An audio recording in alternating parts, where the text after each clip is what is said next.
जय श्री राम साथियों। आज की इस सीरीज में हम प्राचीन इतिहास के महान मौर्य साम्राज्य का अध्ययन करेंगे। तो आप सभी का स्वागत है मौर्य साम्राज्य में। चलिए शुरू करते हैं मौर्य साम्राज्य को। जो मौर्य साम्राज्य का काल था वो 322 बीसी से 185 बीसी था, यानी कि 322 ईसा पूर्व से 185 ईसा पूर्व तक मौर्य काल चला। अब मौर्य वंश के संस्थापक कौन थे? चंद्रगुप्त मौर्य। अभी इनके बारे में विस्तार से पढ़ेंगे। चलिए शुरू करते हैं। देखिए, चंद्रगुप्त मौर्य ने किसको हरा के मौर्य वंश की स्थापना की थी? घनानंद को। तो घनानंद मगध महाजनपद का राजा था। मगध 16 महाजनपदों में सबसे बड़ा था मगध, और तो पूरे भारत पर केवल घनानंद का राज्य था। तो तब तक्षशिला में, जब घनानंद पूरे भारत में राजा था, तब तक्षशिला में आचार्य थे चाणक्य। तक्षशिला में आचार्य चाणक्य थे। सिकंदर जब फारस पहुंच गया आक्रमण करते हुए, तो चाणक्य को भनक लग गई कि ये भारत में भी अवश्य आक्रमण करेगा। तो उसने घनानंद को सूचित किया, लेकिन घनानंद ने उल्टे चाणक्य का अपमान कर दिया और चाणक्य की शिखा काट दी। इस अपमान के परिणाम स्वरूप चाणक्य ने नंद वंश के समूल विनाश करने की कसम खाई थी।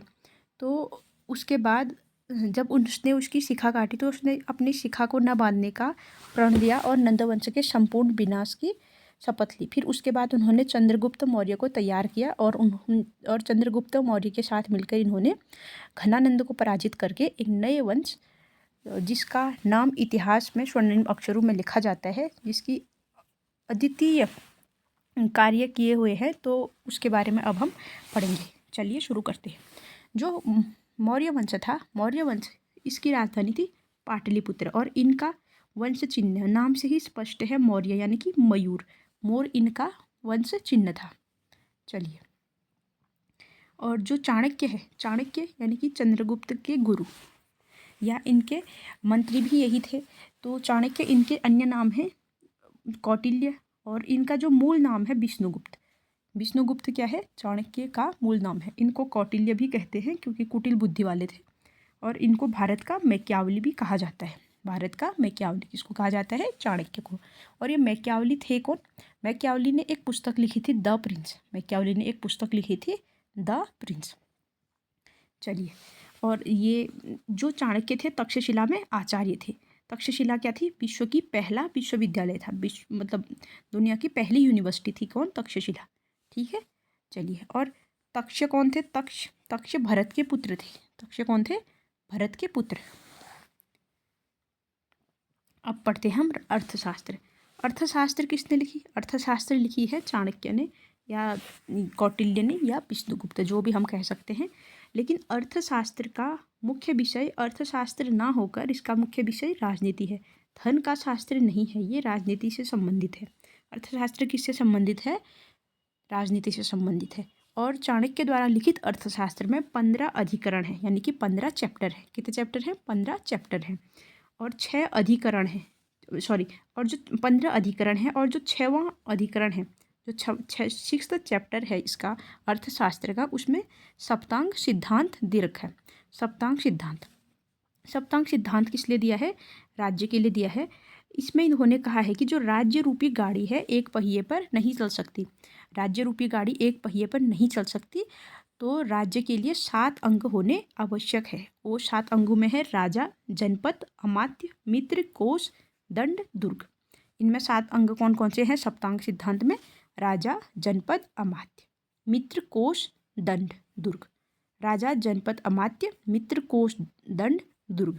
जो अमात्य होता है वो मंत्री को बोलते हैं। कोष यानी कि धन हो गया, दुर्ग यानी कि किले हो गए, और दंड यानी कि सेना हो गई। राजा, जनपद, अमात्य, मित्र, कोष, दंड, दुर्ग।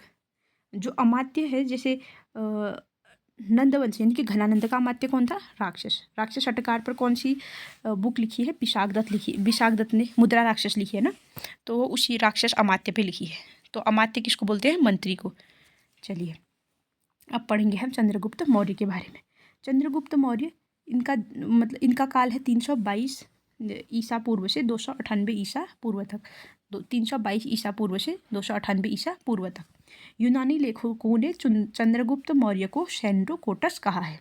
यूनानी लेखकों ने चंद्रगुप्त मौर्य को क्या कहा है? सेंड्रोकोटस। सेंड्रोकोटस कहा है किसने? यूनानी लेखकों ने चंद्रगुप्त। और मुद्रा राक्षस किसने लिखी है? विशाखदत्त। ये किसके ऊपर लिखी गई है? राक्षस अमात्य पर, जो घनानंद का अमात्य था, मंत्री था, तो विशाखदत्त कृत। इसमें चंद्रगुप्त के दरबार की दुर्भी संधियों के बारे में बताया गया है, यानी कि जो चंद्रगुप्त के दरबार में जो भी षड्यंत्र वगैरह होते थे तो उनके विषय में मुद्रा राक्षस में चर्चा की गई है।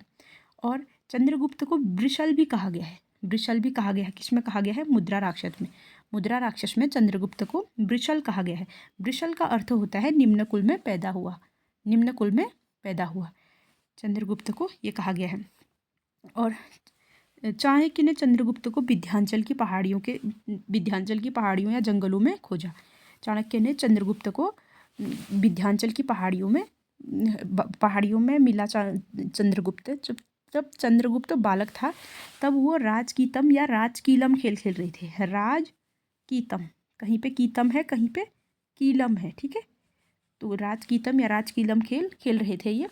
तो वहाँ पे उस चाणक्य ने चंद्रगुप्त को देखा कि ये सबसे छोटा बालक था, लेकिन उसके बाद भी ये बार बार जीत रहा था और सबसे ऊंची पोजीशन पे बैठा था जहाँ पे एक राजा को बैठना चाहिए। तो ये तभी समझ गए थे कि ये बालक प्रतिभाशाली है। तो इसलिए उन्होंने चंद्रगुप्त को 1000 काशार्पण में खरीदा।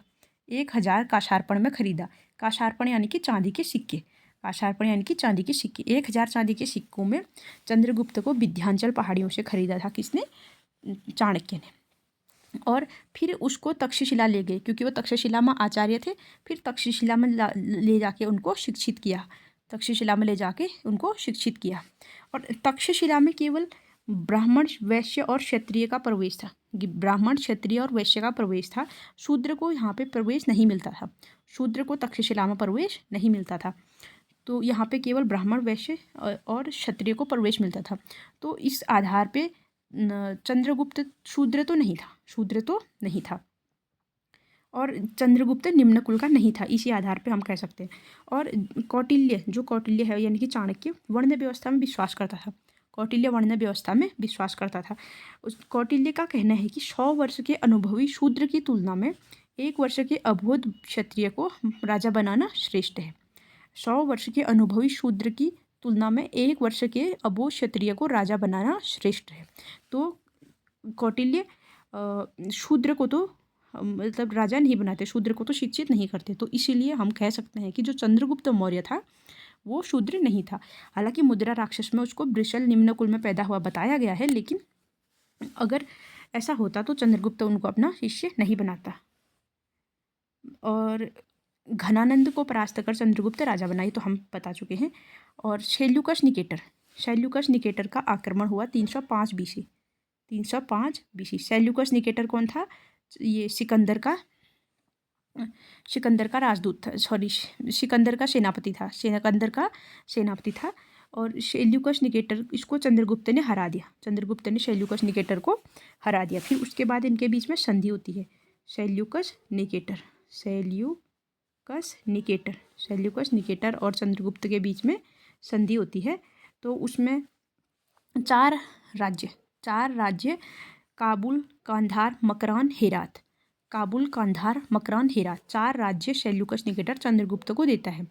4 राज्य काबुल, कांधार, मकरान, हेरात चंद्रगुप्त को देता है। और साथ में अपनी पुत्री कार्नेलिया या हेलेना, कहीं पे कार्नेलिया है, कहीं पे हेलेना है, इसका विवाह किससे करता है? चंद्रगुप्त से करा देता है कार्नेलिया या हेलेना का विवाह।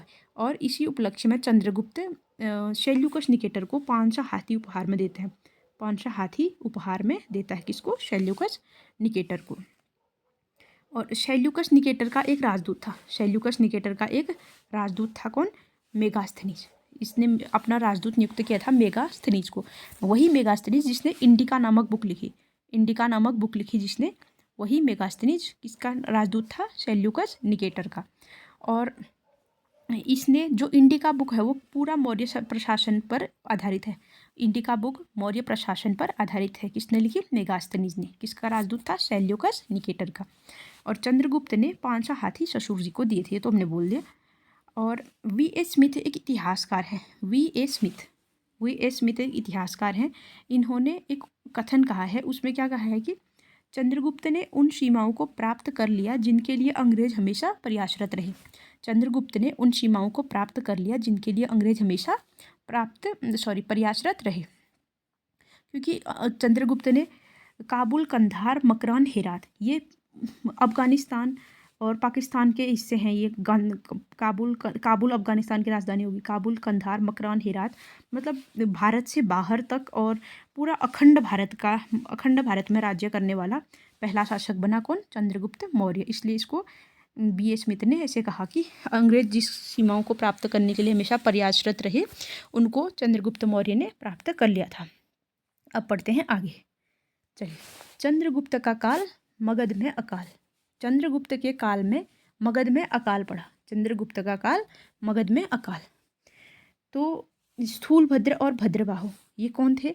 जैन धर्म के थे ना। स्थूलभद्र किससे थे? श्वेतांबर शाखा के थे। श्वेतांबर शाखा के थे। और भद्रबाहु किसके थे? दिगंबर शाखा के थे। तो जैसे ही मगध में अकाल पड़ा तो इन्होंने क्या किया, तो ये लोग अलग अलग हो गई। तो ये दक्षिण भारत को चले जाते हैं। तो मतलब इसके बाद ये अलग अलग बढ़ जाते हैं इसके बाद। तो फिर क्या होता है, जो भद्रबाहु होता है, दिगंबर था। इसके प्रभाव में चंद्रगुप्त ने क्या कर लिया? जैन धर्म स्वीकार कर लिया। इसका उल्लेख है किसमें? परिशिष्ट पर्वन एक जैन ग्रंथ है। इसमें चंद्रगुप्त का जैन धर्म स्वीकार करने का उल्लेख है। परिशिष्ट पर्वन जैन ग्रंथ में चंद्रगुप्त के जैन धर्म स्वीकार करने का उल्लेख है। और किसके प्रभाव में क्या था? भद्रबाहु के। और चंद्रगुप्त ने संलेखना पद्धति से मृत्यु को स्वीकारा। संलेखना पद्धति क्या होती है? जिसमें हम अन्न जल का त्याग करके मृत्यु को स्वीकार कर लेते हैं। ये जैन लोग करते हैं इसमें। तो इसी से चंद्रगुप्त मौर्य ने अपनी मृत्यु को स्वीकारा। और कहाँ पे इनकी मृत्यु हुई? श्रवणबेलगोला,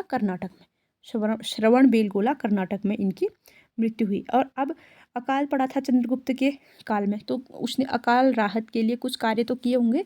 तो उसकी जानकारी हमें कहाँ से मिलती है? कुछ अभिलेख हैं, इनमें चंद्रगुप्त के अकाल राहत कार्यों की जानकारी मिलती है। तो पहला अभिलेख है महास्थान अभिलेख। इससे मिलती है चंद्रगुप्त के अकाल राहत कार्यों की जानकारी। कहाँ है ये? बोगरा, बांग्लादेश। महास्थान अभिलेख, इससे किसकी जानकारी मिलती है? अकाल रहित कार्यों की, यानी कि चंद्रगुप्त मौर्य की जानकारी मिलती है। किससे? महास्थान अभिलेख से। दूसरा है सोहगरा ताम्रपत्र। ये कहाँ का है? गोरखपुर, उत्तर प्रदेश का। सोहगरा ताम्रपत्र कहाँ का है? गोरखपुर, उत्तर प्रदेश का।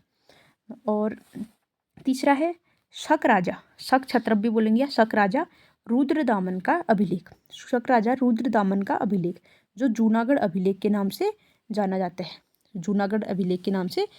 जाता है। पहले गिरनार जूनागढ़ अभिलेख, और जो कि कहाँ था? सौराष्ट्र या गुजरात में था।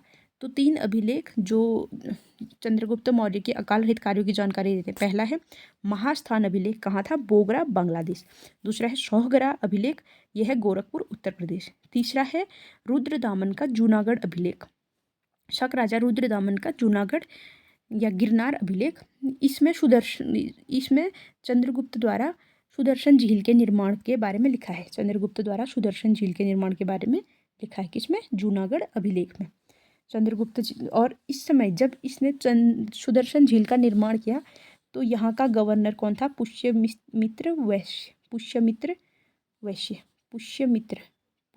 वैश्य तब यहाँ का गवर्नर था। जब इसने सौराष्ट्र का गवर्नर था पुष्यमित्र वैश्य, जब सुदर्शन झील का निर्माण किया। और सेंड्रोकोटस से चंद्रगुप्त की पहचान किसने की है? विलियम जोन्स ने। सेंड्रोकोटस से चंद्रगुप्त मौर्य की पहचान किसने की है? विलियम जोन्स ने। सेंड्रोकोटस से चंद्रगुप्त मौर्य की पहचान किसने की है? विलियम जोन्स ने। अब सुदर्शन झील के बारे में कुछ फैक्ट हैं, ये कब कहाँ क्या हुआ तो इसके बारे में देखेंगे हम। तो पहले देखेंगे जो सुदर्शन झील है कहाँ पर थी? ये सौराष्ट्र में। सौराष्ट्र यानी कि गुजरात। सुदर्शन झील का निर्माण किसने कराया? चंद्रगुप्त मौर्य ने। इसमें लिखा था जूनागढ़ अभिलेख, किसका है? रुद्रदामन का। तो जब इसका निर्माण हुआ तो सौराष्ट्र के गवर्नर कौन थे? पुष्यगुप्त वैश्य। पुष्यगुप्त वैश्य तब सौराष्ट्र के गवर्नर थे। जो फिर इसके बाद इसका पुनर्निर्माण कराया सुदर्शन झील का चंद्रगुप्त मौर्य के पौत्र अशोक ने। अशोक ने क्या कराया? इसका पुनर्निर्माण कराया। तब सौराष्ट्र का गवर्नर था तुषास्क। तब सौराष्ट्र का गवर्नर कौन था? तुषास्क। फिर उसके बाद रुद्रदामन, शक राजा रुद्रदामन तो तीसरा है, जिसका जूनागढ़ अभिलेख है, इसने कराया इसका पुनर्निर्माण, रुद्रदामन ने। तब कौन था सौराष्ट्र का गवर्नर? सुविशाख। सुविशाख था जब रुद्रदामन ने जीर्णोद्धार कराया, पुनर्निर्माण कराया। फिर उसके बाद स्कंदगुप्त निर्माण कराता है। स्कंदगुप्त पुनर्निर्माण कराता है। तो इस समय सौराष्ट्र का गवर्नर होता है पर्णदत्त पुत्र चक्रपालित। पर्णदत्त का पुत्र चक्रपालित। पर्णदत्त का पुत्र चक्रपालित तब इसका गवर्नर होता है। तो इसमें एक क्वेश्चन ये आ सकता है कि कौन सुदर्शन झील के पुनर्निर्माण से संबंधित नहीं था? अशोक, रुद्रदामन, स्कंदगुप्त, चंद्रगुप्त मौर्य। तो कौन नहीं था? चंद्रगुप्त मौर्य, क्योंकि इसने निर्माण किया था। पुनर्निर्माण करने वाले अशोक, रुद्रदामन, स्कंदगुप्त। अशोक, रुद्रदामन, स्कंदगुप्त। चंद्रगुप्त मौर्य के समय सौराष्ट्र का गवर्नर कौन था? पुष्यगुप्त वैश्य। अशोक के समय पे तुषास्क। अशोक के समय पे तुषास्क। और रुद्रदामन के समय पे सुविशाख। रुद्रदामन के समय पे सुविशाख। और स्कंदगुप्त के समय पे पर्णदत्त पुत्र चक्रपालित। पर्णदत्त पुत्र चक्रपालित। अब है बिंदुसार। बिंदुसार कौन था? बिंदुसार था इसका पुत्र, चंद्रगुप्त मौर्य का पुत्र बिंदुसार। बिंदुसार पिंगल वत्स आजीवक मुनि के दरबार में रहता था। बिंदुसार किसके दरबार में रहता था? पिंगल वत्स, जो कि एक आजीवक मुनि था, उसके दरबार में रहता था। और बिंदुसार किसका अनुयायी था? आजीवक संप्रदाय का अनुयायी था। चंद्रगुप्त मौर्य जैन धर्म का, बिंदुसार यानी कि उसका पुत्र आजीवक संप्रदाय का अनुयायी था। आजीवक संप्रदाय की स्थापना किसने की थी? मक्खलीपुत्र गोसाल ने। और बिंदुसार का कार्यकाल कितना है? 298 से 273 BC तक। 298 से 273 BC तक। और बिंदुसार के पिता कौन? चंद्रगुप्त मौर्य। बिंदुसार के पिता कौन है? चंद्रगुप्त मौर्य। बिंदुसार के पिता कौन है? चंद्रगुप्त मौर्य। बिंदुसार के पिता चंद्रगुप्त मौर्य। और इनकी माता कौन थी? दुर्धरा। माता कौन थी? दुर्धरा। और ये दुर्धरा कौन थी? घनानंद की बहन। घनानंद यानी कि जो नंद वंश का अंतिम राजा था, जिसको किसने मारा जिसको किसने मारा? चंद्रगुप्त मौर्य ने मारा। उसी की बहन से शादी किसने की? चंद्रगुप्त मौर्य ने। और उसी से पुत्र जो उत्पन्न हुआ उसका नाम है बिंदुसार। ये है बिंदुसार। और बिंदुसार सिजेरियन पद्धति यानी कि ऑपरेशन से पैदा होने वाला पहला शासक था। ऑपरेशन से पैदा होने वाला पहला शासक था। कुछ जगहों पे ये बताया गया है कि जो चंद्रगुप्त मौर्य है उसको विष देने के लिए घनानंद ने विष देने के लिए भोजन में विष मिला दिया था। तो वो भोजन चंद्रगुप्त मौर्य ने ना खाकर उसकी पत्नी दुर्धरा ने खा दिया, और तब वो गर्भ से थी। तो उसके बाद जैसे ही उसने भोजन खाया तो उनको पता चल गया, और वो जो जहर था उसका असर बच्चे पर ना पड़े उससे पहले ही चाणक्य ने इसको दुर्धरा के पेट को फाड़ के ये बिंदुसार को निकाल दिया। इसमें दुर्धरा तो उसकी तो मौत हो गई, लेकिन बिंदुसार को बचा दिया गया। तो सिजेरियन पद्धति से पैदा होने वाला पहला कौन था? बिंदुसार। और बिंदुसार के और भी नाम हैं, जैसे बिंदुसार का नाम है भद्रसार। बिंदुसार को भद्रसार कहाँ पे कहते हैं? वायु पुराण में। बिंदुसार को भद्रसार कहते हैं कहाँ पे? वायु पुराण में। बिंदुसार को सिंहसेन कहा गया है जैन ग्रंथों में। बिंदुसार को सिंहसेन कहा गया है जैन ग्रंथों में। अमित्रोकेडीज कहा गया है यूनानी लेखकों ने। यूनानी लेखकों ने क्या कहा? अमित्रोकेडीज। और अमित्रघात कहा किसने? पतंजलि ने महाभाष्य में। तो बिंदुसार के नाम क्या कहते? भद्रसार, सिंहसेन, अमित्रोकेडीज, अमित्रघात। भद्रसार, सिंहसेन, अमित्रोकेडीज, अमित्रघात। भद्रसार वायुपुराण, सिंहसेन जैन ग्रंथ, अमित्रोकेडीज यूनानी लेखक, अमित्रघात पतंजलि। चलिए, और जो बिंदुसार है, बिंदुसार के माथे पे काला निशान था। बिंदुसार के माथे पे क्या था? काला निशान था। इसका कारण क्या था? 20 कन्याओं के डर से ये चाणक्य चंद्रगुप्त को कुछ मात्रा में जहर देता था। क्योंकि 20 कन्याओं के डर से चाणक्य चंद्रगुप्त को कुछ मात्रा में जहर देता था। तो ये बोलते हैं कि जो जब और इसी जहर के प्रभाव से जो चंद्रगुप्त की पत्नी थी, तो मतलब उसमें विष का असर हो गया, तो इसलिए उसके माथे पे काला निशान था। कोई ये बोलते हैं, या कोई ये बोलते हैं कि जब जब दुर्धरा के पेट में था ये, जब उसने विष ग्रहण कर लिया था, तो उसके विष का एक बूंद बस उसके माथे पे पहुंचा था, इसलिए काला। तो इसके अलग अलग रीजन हैं। तो इसको बिंदुसार इसलिए नाम पड़ा, माथे पे एक बिंदु था इसलिए काला निशान था। चलिए नेक्स्ट। अब तक्षशिला में विद्रोह हुए। तक्षशिला में दो विद्रोह हुए 2 बार। इनका दमन किया अशोक ने और सुशीम ने। देखिए, यहाँ पे है भारत, यहाँ पे है पाटलिपुत्र या पटना, जो कि राजधानी थी किसकी, मौर्य वंश की। तो तक्षशिला का प्रांतपति कौन था, सुशीम बिंदुसार का सबसे बड़ा बेटा था। ये कहाँ का प्रांतपति था, तक्षशिला का। विद्रोह का दमन करने में सक्षम नहीं था। सुशीम ने विद्रोह का दमन नहीं कर पाया, तो इसलिए किसको भेजा गया, अशोक को। तो अशोक ने पहला विद्रोह दबाया। कहाँ पर, तक्षशिला में। और मेगास्थनीज वही जिनकी पुस्तक इंडिका है, जिसमें मौर्य प्रशासन के बारे में जानकारी दी है, उसमें उन्होंने कहा है कि भारतीय न तो किसी का बुरा करते हैं और न ही किसी का बुरा सहते हैं। मेगास्थनीज ने क्या कहा है, भारतीय न तो किसी का बुरा करते हैं न किसी का बुरा सहते हैं। चलिए अब बताते हैं यूनान से संबंध किसके, मौर्य शासकों के। मिस्र आधुनिक इजिप्ट बोलते हैं जिसको। राजधानी क्या है, काहिरा, इजिप्ट। EGYPT ऐसे करके, चलिए छोड़िए। इजिप्ट, अच्छा। मिस्र के राजा टॉलमी फिलाडेल्फस। मिस्र के राजा कौन थे, टॉलमी फिलाडेल्फस। ये क्या थे, राजा थे मिस्र के। इनके राजदूत थे डायोनिसस क्या थे, मिस्र के राजा टॉलमी सेकंड फिलाडेल्फस। इनका राजदूत था डायोनिसस, जो बिंदुसार के दरबार में आया था। इसके दरबार में आया था, बिंदुसार के दरबार में आया था। कौन, डायोनिसस। और दूसरा है सीरियानरेस एंटियोलकस का राजदूत डायमेकस। पहला था डायोसिसस। ये था मिस्र के राजा टॉलमी फिलाडेल्फस का राजदूत। ये आया था बिंदुसार के दरबार में। दूसरा आया था सीरियानरेस एंटियोलकस का राजदूत डायमेकस। ये भी बिंदुसार के दरबार। और बिंदुसार ने इससे 3 चीज़ों की मांग रखी। कौन कौन सी, सूखी अंजीर, मीठा शराब और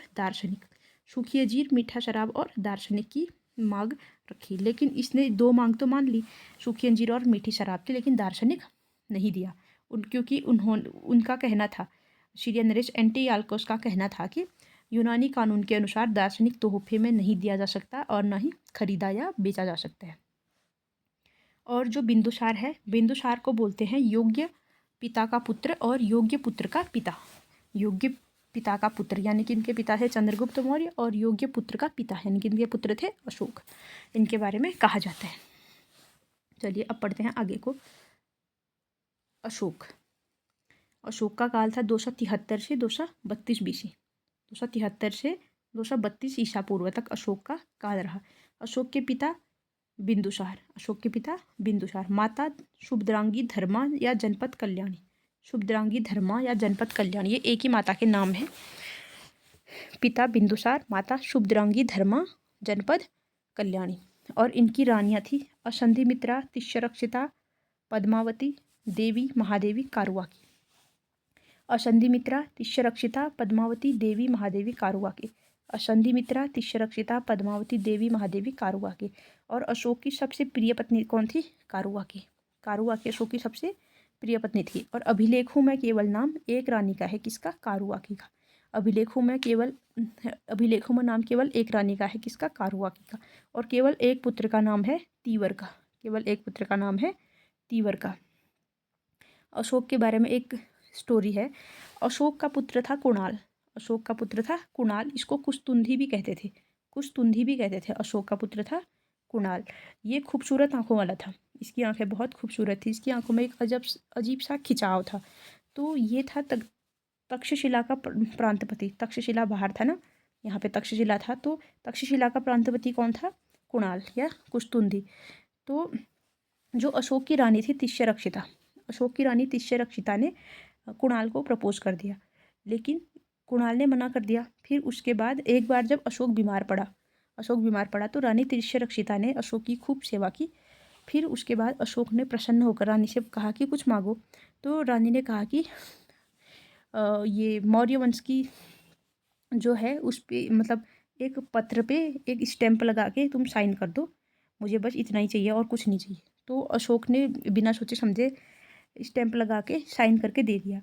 तो इसने उसमें क्या फरमान जारी किया कि जो कुणाल है, ये कुणाल कुस्तुंदी है, इसकी आंखों को निकाल दिया जाए। तो वहाँ तो ये फरमान इसने सीधे तक्षशिला भेज दिया। फिर तक्षशिला में इसकी आंखें निकाल दी गई। फिर उसके बाद ये प्रांतपति तो क्या रहता, फिर उसके बाद ये ऐसी ही बीणा बजा के अपना गुजारा करता था। तो एक बार जब वो बीणा बजा रहा था तो अशोक ने सुन दिया। तो अशोक ने कहा कि ये सुनी सुनी है। फिर उसने अपने बारे में बताया, क्योंकि अंधा तो था लेकिन उस अपने पिता को उसने पहचान लिया था। फिर उसने अपने बारे में बताया और तिष्यरक्षिता के बारे में बताया कि उसके साथ क्या किया इसने करके। तो फिर उसके बाद तिष्यरक्षिता को जिंदा जला दिया गया। जो रानी तिष्यरक्षिता थी इसको जिंदा जला दिया गया, क्योंकि ये तिष्यरक्षिता जो ये थी, ये कुणाल की आयु के समकक्ष थी। कुणाल की आयु के समकक्ष थी, लेकिन अशोक से मतलब बहुत छोटी थी। इसलिए फिर इसके बाद तिष्यरक्षिता को इन्होंने जिंदा जला के सजा दी गई। लेकिन बेचारा कुणाल, उसकी तो आंखें चली गई। चलिए आगे। अब जो है अशोक का विधिवत राज्याभिषेक कब हुआ? 259 बीसी, 269 BC में अशोक का विधिवत राज्याभिषेक हुआ। 261 BC तब वह उज्जैनी अवंती का गवर्नर था। 261 BC जब वह उज्जैनी अवंती का गवर्नर था। अशोक को चंड अशोक के नाम से भी जाना जाता है। अशोक को चंड अशोक के नाम से भी जाना जाता है। कहाँ पे? बौद्ध साहित्यों में। बौद्ध साहित्यों में अशोक को चंड अशोक के नाम से भी जाना जाता है। क्यों? क्योंकि इसने अपने 99 भाइयों का कत्ल कर दिया। अपने 99 भाइयों का कत्ल करने के कारण अशोक को चंड अशोक के नाम से भी जाना जाता है। कलिंग युद्ध उड़ीसा। कलिंग युद्ध उड़ीसा। कलिंग कहाँ पे पड़ता है? उड़ीसा में। ये कब हुआ था? 261 ईसा पूर्व। 261 ईसा पूर्व शासन के 8वें वर्ष, शासन के 8वें वर्ष कलिंग का युद्ध हुआ। इसका कारण क्या था? अशोक की साम्राज्यवादी नीति, कलिंग की उपजाऊ जमीन और कलिंग में पाए जाने वाले हाथी, दक्षिण भारत से व्यापार में कलिंग की केंद्रीय स्थिति। क्या क्या थी? कलिंग युद्ध का कारण साम्राज्यवादी नीति, उपजाऊ जमीन, हाथी, दक्षिण भारत से व्यापार में कलिंग की केंद्रीय स्थिति। तो कलिंग की केंद्रीय स्थिति और साम्राज्यवादी नीति और उपजाऊ जमीन और हाथी, ये थे कलिंग युद्ध के कारण। और तो इसमें क्या हुआ? कलिंग युद्ध में भीषण नरसंहार हुआ। इसमें भीषण नरसंहार हुआ। 1 लाख लोग मारे गए। 1 लाख लोग मारे गए। 2 लाख लोग बेघर हो गए। 1 लाख लोग मारे गए, 2 लाख लोग बेघर हो गए और 4 लाख लोग बंधुआ मजदूर, दास या गुलाम बन गए। बंधुआ मजदूर, दास या गुलाम बना दिए गए 4 लाख लोग। तो 1 लाख लोग मारे गए, 2 लाख लोग बेघर हो गए और 4 लाख लोगों को बंधुआ मजदूर या दास गुलाम बना दिया गया। तो ये सब घटना देख के अशोक का हृदय द्रवित हो गया। अशोक का हृदय द्रवित हो गया। फिर उसके बाद अशोक ने रणभेरी के स्थान पर धम्मघोष का नारा दिया। रणभेरी के स्थान पर अशोक ने फिर धम्मघोष का नारा दिया। और जो कलिंग युद्ध का वर्णन है, कलिंग युद्ध का वर्णन और अशोक का पश्चाताप कौन से शिलालेख में है? अशोक के 13वें शिलालेख में। अशोक के 13वें शिलालेख में कलिंग युद्ध का वर्णन और अशोक का पश्चाताप। कुल कितने शिलालेख थे? 14 शिलालेख थे। और राजतरंगिणी में कल्हण ने श्रीनगर, राजतरंगिणी, कल्हण ने किताब लिखी है राजतरंगिणी। इसमें क्या है? कश्मीर का इतिहास है। राजतरंगिणी में कहाँ का इतिहास है? कश्मीर का इतिहास है। तो इसमें कल्हण ने बताया है। श्रीनगर किसने बसाया था? अशोक ने। अशोक ने श्रीनगर बसाया था। नेपाल में ललित पतन नगर भी किसने बसाया? अशोक ने। नेपाल में ललित पतन नगर बसाया और श्रीनगर को किसने बसाया था? अशोक ने। किसके अनुसार? राजतरंगिणी कल्हण के अनुसार। अशोक व बौद्ध धर्म। राजतरंगिणी के अनुसार, राजतरंगी कल्हण के अनुसार अशोक क्या था? शैव था। राजतरंगिणी के अनुसार अशोक क्या था? शैव था। श्रीलंकाई ग्रंथ। श्रीलंकाई ग्रंथ है दीपवंश महावंश के अनुसार निग्रोथ ने अशोक को बौद्ध धर्म में दीक्षित किया। श्रीलंकाई ग्रंथ दीपवंश महावंश के अनुसार निग्रोथ ने अशोक को बौद्ध धर्म में दीक्षित किया। ये निग्रोथ कौन था? ये सुशीम का 4 साल का बेटा था। सुशीम का 4 साल का बेटा था। सुशीम वही जो अशोक का बड़ा भाई जो जो क्या था यार, तक्षशिला का प्रांतपति था। हाँ, तो सुशीम जिसको अशोक ने मार दिया था, उसके बेटे निग्रोथ ने अशोक को बौद्ध धर्म में दीक्षित किया। किसके अनुसार? श्रीलंका के ग्रंथ है दीपवंश और महावंश। और दिव्यावदान के अनुसार उपगुप्त ने अशोक को बौद्ध धर्म में परिणित किया। उपगुप्त ने दिव्यावदान के अनुसार उपगुप्त ने अशोक को बौद्ध धर्म में दीक्षित किया। और मोगलीपुत्र के प्रभाव में पूर्ण रूपेण बौद्ध धर्म में अपना लिया। किसने? अशोक ने। ये कौन था? तीसरी बौद्ध संगीति हुई थी जब उस समय अध्यक्ष था मोगलीपुत्र तीसरा, तब राजा स्वयं अशोक था। चलिए, तो इसके प्रभाव में अशोक ने पूर्ण रूपेण बौद्ध धर्म अपना लिया। और जो ये मौर्य लोग थे, मौर्यों का कोई राजनीतिक धर्म नहीं था। ये क्या थे? धार्मिक सहिष्णु थे। क्योंकि चंद्रगुप्त मौर्य के थे जैन और बिंदुसार क्या थे? आजीवक संप्रदाय को मानने वाले। और अशोक क्या थे? बौद्ध। तो इनका कोई राजनीतिक धर्म नहीं था। ये धार्मिक सहिष्णु थे। ये सभी धर्मों का समान तरह से आदर करते थे।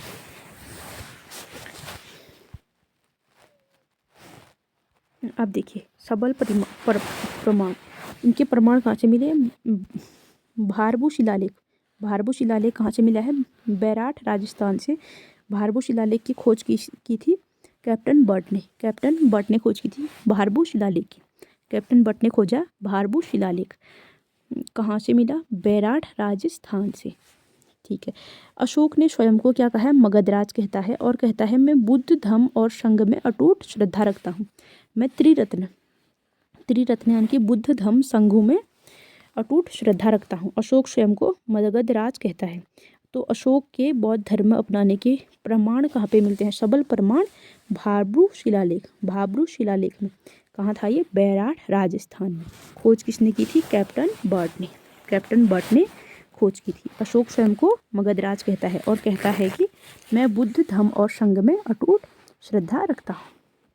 और अशोक ने अपने राज्य के 10वें वर्ष बोध गया की यात्रा की। अपने राज्य के 10वें वर्ष। बोध गया में क्या था? बुद्ध को ज्ञान प्राप्ति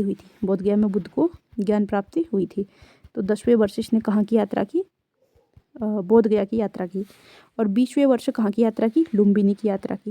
लुम्बिनी में क्या हुआ था? बुद्ध का जन्म हुआ था। लुम्बिनी, कपिलवस्तु, नेपाल। और धम्म क्या था? धम्म नैतिक उत्थान के लिए अशोक ने नियमावली प्रस्तुत की। और बौद्ध धर्म के प्रचार प्रसार हेतु अपने पुत्र और पुत्री महेंद्र और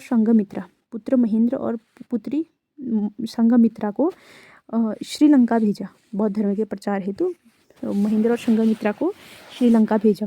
अशोक का पौत्र जो संप्रीति था, इसने क्या स्वीकारा? जैन धर्म को स्वीकारा। अशोक का पौत्र संप्रीति, इसने जैन धर्म को स्वीकारा। और इसको जैन धर्म में दीक्षित किसने किया? आचार्य सुहस्तिन ने अशोक के पौत्र को जैन धर्म में दीक्षित किया। किसको? संप्रीति को, आचार्य सुहस्तिन ने। अब अंतिम मौर्य सम्राट कौन था? बृहद्रथ। 185 BC 184 BC दोनों है। तो यहाँ तक इनका मौर्य काल चला था। फिर उसके बाद बृहद्रथ की हत्या कर देता है पुष्यमित्र शुंग बृहद्रथ की हत्या कर देता है। और उसके बाद शुंग वंश की नींव डल जाती है। अब हम पढ़ेंगे अशोक के अभिलेखों के बारे में। अभिलेखों के माध्यम से अपनी प्रजा को संबोधित करने वाला पहला राजा था अशोक।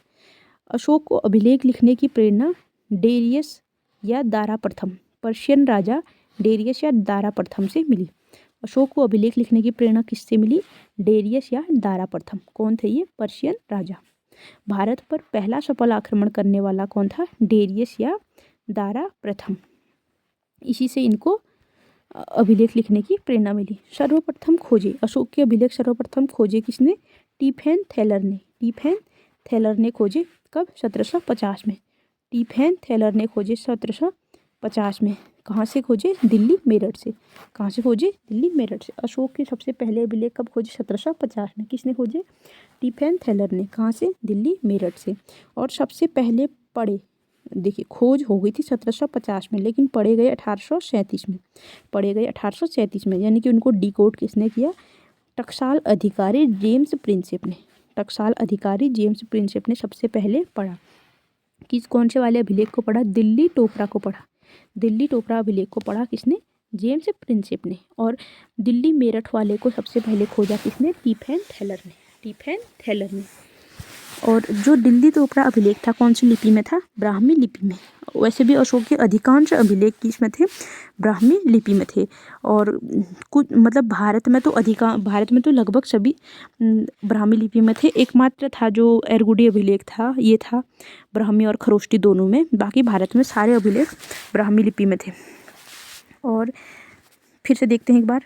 सर्वप्रथम खोजा टिफेन थैलर ने 1750 में दिल्ली मेरठ वाला, और दिल्ली टोपरा वाला ब्राह्मी लिपि में था 1837 में। सबसे पहले जेम्स प्रिंसेप ने पढ़ा, जो कि टकसाल अधिकारी था। चलिए आगे देखते हैं। अशोक के अभिलेख। भारत में अशोक के अभिलेख ब्राह्मी लिपि में। अशोक के अभिलेख ब्राह्मी लिपि में। एकमात्र अपवाद क्या है? आंध्र का एरगुडी अभिलेख। एकमात्र अभिलेख जो द्विलिपीय है। द्विलिपीय यानी कि दो लिपि में है, ब्राह्मी और खरोष्टी में। कौन सा अभिलेख है? एरगुडी अभिलेख। एरगुडी अभिलेख। और देखिए जैसे ये भारत है, ये मैप बना रखा है, भारत है, तो भारत में जो भी अभिलेख थे ब्राह्मी लिपि में थे। एकमात्र यहाँ पे कौन था? एक आंध्र में एरगुडी अभिलेख, जो किस में था? ब्राह्मी और खरोष्टी में। और जो पाकिस्तान में थे वो थे खरोष्टी में। पाकिस्तान से ऊपर अरमाइक और उससे ऊपर ग्रीक में थे। तो 4 लिपियों में थे, Brahmi, Kharosthi, Aramaic, Greek. Brahmi, Kharosthi, Aramaic, Greek. Pakistan में खरोष्टी, पाकिस्तान से ऊपर अरमाइक और इससे ऊपर ग्रीक में थे। और भाषा क्या थी इसकी? प्राकृत। भाषा क्या थी अशोक के अभिलेखों की? प्राकृत। भाषा क्या थी? प्राकृत। अब अशोक के अभिलेख 3 भागों में बांटे गए हैं। अशोक के अभिलेख 3 भागों में बांटे गए, शिलालेख, स्तंभलेख और गुहालेख। शिलालेख, स्तंभलेख और गुहालेख। जो अशोक के शिलालेख हैं वो दीर्घ और लघु में बांटे गए हैं। दीर्घ शिलालेख और लघु शिलालेख।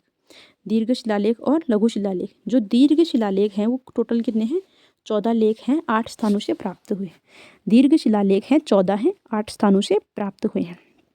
देखिए अशोक के अभिलेख 3 भागों में बांटा। अशोक के अभिलेखों को